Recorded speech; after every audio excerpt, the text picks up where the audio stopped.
On entend parler d'intelligence artificielle absolument partout. C'est le mot à la mode, la technologie qui promet de tout changer. Oui, et le discours est souvent un peu piégé entre deux extrêmes. Exactement. D'un côté, on a la promesse d'un futur presque utopique, et de l'autre, la crainte de robots qui prendraient le pouvoir. Le résultat, c'est une sorte de bruit de fond constant, où il est vraiment difficile de distinguer le fantasme de la réalité. Et c'est là, je pense, que le livre L'intelligence artificielle pour les nuls devient intéressant. Oui, parce qu'il cherche précisément à clarifier ce bruit de fond. Son titre est un peu trompeur d'ailleurs. Ah oui, Ce n'est pas tant un livre pour débutants complets qu'un excellent guide pour toute personne curieuse qui se sent un peu dépassée et qui veut des repères clairs. une boussole en quelque sorte. C'est ça, une boussole pour naviguer dans ce territoire en séparant bien ce qui relève de la science-fiction de ce qui est déjà dans notre téléphone ou notre voiture. Alors, entrons dans le vif du sujet. Ce qui est frappant, c'est que le livre ne commence pas par des lignes de code, mais par une question presque philosophique. Oui, qui est essentiel pour tout comprendre. Qu'est-ce que l'intelligence, au juste? C'est le point de départ fondamental. Le livre décompose l'intelligence humaine en plusieurs capacités. Apprendre, raisonner, comprendre. Et même distinguer le vrai du faux. Exactement. Et c'est là qu'on touche à l'idée la plus importante. Les IA actuelles ne possèdent aucune de ces facultés au sens humain du terme. Elles les simulent. Elle simule, mais avec une efficacité redoutable. Oui, et c'est toute la différence entre ce que les spécialistes appellent l'IA forte, une machine consciente, comme dans les films, et l'IA faible, qui est la seule qui existe aujourd'hui. Donc, quand on parle d'IA faible, mon GPS, qui calcule le meilleur itinéraire, c'en est un parfait exemple. C'est un exemple parfait. Il est incroyablement performant pour cette unique tâche. Mais si je lui demande la recette d'une quiche lorraine, il est. Complètement perdu. Voilà. C'est un spécialiste ultra compétent, mais qui n'a aucune polyvalence, aucune conscience. Il exécute un programme, aussi complexe soit-il, il ne comprend pas la géographie. Il traite des données. Et pour illustrer ça, le livre utilise une expérience de pensée assez célèbre. Celle de la chambre chinoise. C'est ça. L'image est très parlante. Oui. Imaginez une personne, seule dans une pièce, elle ne parle pas un mot de chinois. D'accord. On lui glisse sous la porte des questions écrites en chinois. Mais cette personne a un énorme manuel d'instructions qui lui dit « Si vous voyez ces symboles, écrivez en réponse ces autres symboles ». Elle ne fait que suivre les règles, sans rien comprendre. Exactement. Et en suivant le manuel à la lettre, elle peut renvoyer des réponses parfaites. De l'extérieur, on a l'illusion qu'elle comprend le chinois. Alors qu'à l'intérieur, elle n'a aucune idée de ce qu'elle écrit. Voilà. L'IA actuelle, c'est cette personne dans la chambre. Une manipulatrice de symboles brillante, mais sans conscience du sens. C'est une distinction cruciale. Mais ces concepts existent depuis des décennies. Le livre parle même d'hiver de l'IA, des périodes où la recherche a stagné. Oui, plusieurs fois. Alors pourquoi cette explosion maintenant? Qu'est-ce qui a changé si radicalement? C'est une excellente question. Et la réponse est double. Pendant longtemps, les idées, les algorithmes étaient en avance sur la technologie. On avait les plans de la fusée, mais pas le carburant. C'est exactement ça. Le premier changement, c'est la puissance de calcul brut. Nos ordinateurs sont des millions de fois plus puissants. D'accord, la puissance matérielle. Mais la vraie révolution, le carburant qui a tout allumé, ce sont les données, le big data. Le livre insiste énormément là-dessus. Il y a cette étude de Microsoft qui est assez stupéfiante. Oui, elle est très révélatrice. Pour des tâches comme la traduction, les chercheurs ont montré qu'un algorithme, même un algorithme moyen, Oui. si on lui fournit une quantité astronomique de données, plus d'1 milliard de mots en contexte, il devient extraordinairement performant. Plus performant qu'un algo très sophistiqué avec peu de données. Souvent oui. C'est une approche par la force brute. En voyant des milliards d'exemples, la machine finit par apprendre les schémas, les motifs. Donc la quantité de données peut parfois primer sur la finesse de l'algorithme. C'est contre-intuitif. Complètement. Et ça nous amène directement aux applications concrètes. Le livre parle de l'effet IA. Oui, ce phénomène où une technologie cesse de nous impressionner de qu'elle devient banale. Une fois qu'elle fonctionne et qu'elle est partout, on oublie que c'est de l'IA. C'est tout à fait ça. Ça devient juste un logiciel. Prenez le filtre anti-spam de nos boîtes mail. C'est une application d'IA que tout le monde utilise. Absolument. Arrêtons-nous là-dessus un instant. Quand on dit que le filtre apprend, comment ça marche concrètement? Il ne suit pas juste une liste de mots interdits comme Viagra, n'est-ce pas? Non, c'est bien plus intelligent. C'est l'essence du machine learning. Chaque fois que vous marquez un email comme indésirable, Je l'entraîne, en fait. vous entraînez l'algorithme. Il analyse ce message et des millions d'autres, et il commence à identifier des centaines de schémas. des tournures de phrases, l'heure d'envoi. Il ne sait pas ce qu'est un spam, mais il apprend à reconnaître ce qui y ressemble. Et il s'améliore tout le temps. C'est beaucoup plus clair. Un autre exemple que le livre donne, c'est la détection de fraude bancaire. J'imagine que le principe est le même. Oui, c'est un apprentissage par détection d'anomalies. L'IA de votre banque analyse vos habitudes de consommation en permanence. Elle sait où je fais mes courses, mes dépenses moyennes. Exactement.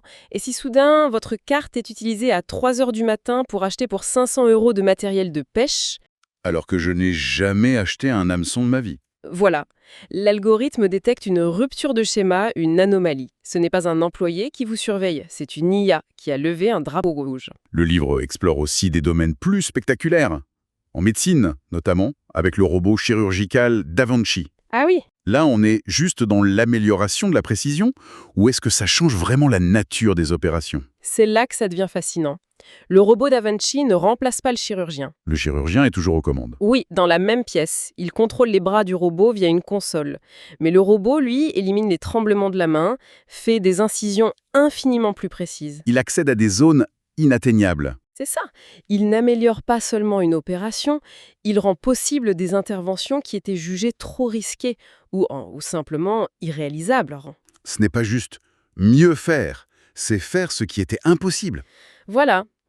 D'accord, le tableau est impressionnant, hein. Chirurgie, banque, on a l'impression que c'est une technologie quasi infaillible. Mais ça ne peut pas être aussi simple. Non, bien sûr que non.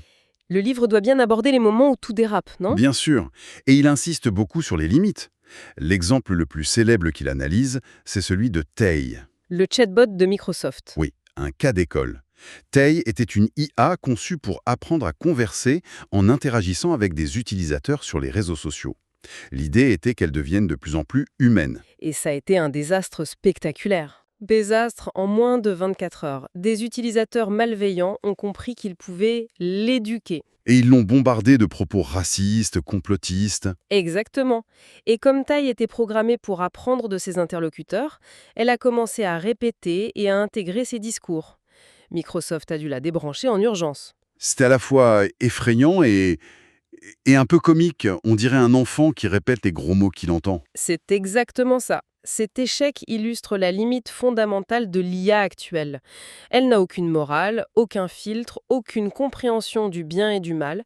C'est un miroir. C'est un miroir. Elle optimise une fonction à partir des données qu'on lui donne.